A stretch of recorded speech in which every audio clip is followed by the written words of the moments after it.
বানাচ্ছি আমি এখন মাটন। কড়াইতে তেল দিয়ে তেজপাতা দিয়ে দিলাম,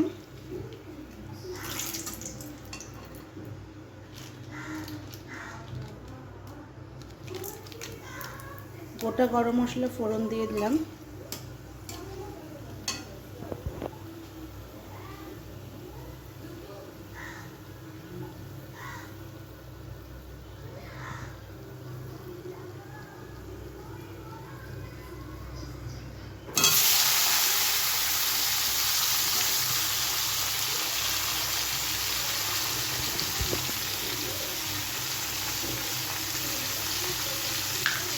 পেঁয়াজ দিয়ে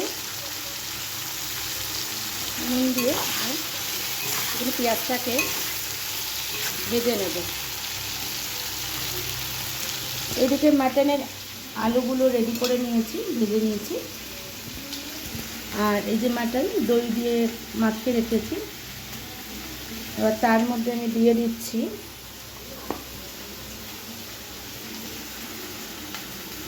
আদা রসুন কাঁচা লঙ্কা পেস্ট।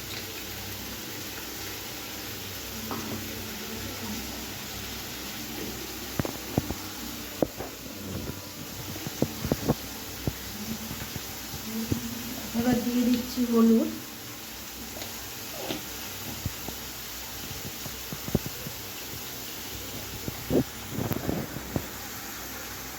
কাশ্মীরি মির্চ,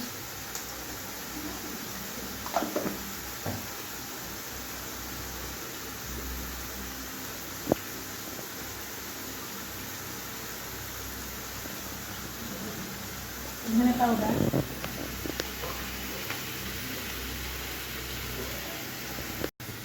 জিরা পাউডার,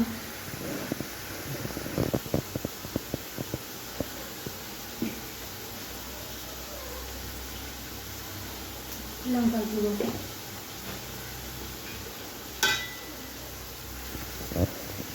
পরিমাণ মতন নুন,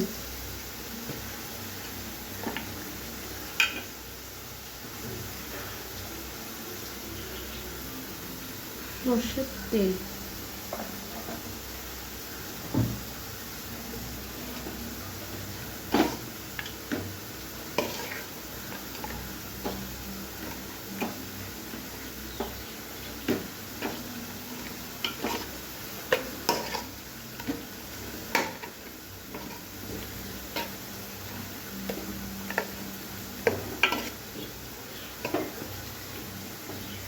দিয়ে মাখিয়ে নিলাম।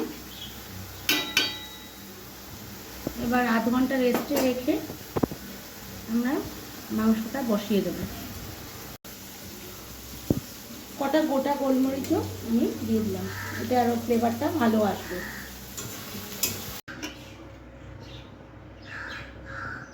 পেঁয়াজটার মধ্যে ভাজা দিয়ে দিয়েছি, 2 ঘন্টা হয়ে গেছে।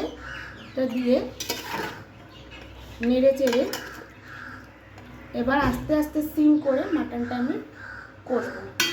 আমি কিন্তু কোনো প্রেশার কুকার বা কোনো কিছুতেই করবো না, ওই হাঁড়িতেই এই রান্নাটা আমি করব।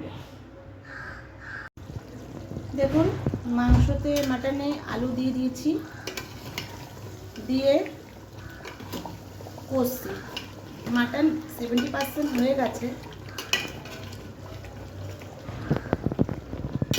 30% বাকি আছে। অল্প অল্প করে গরম জল দিচ্ছি,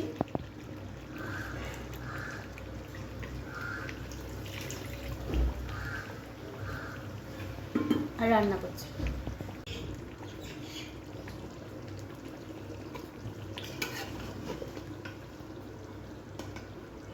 মাটন হয়ে গেছে একদম, আলুও নরম হয়ে গেছে। এবার আমি নামিয়ে নেব।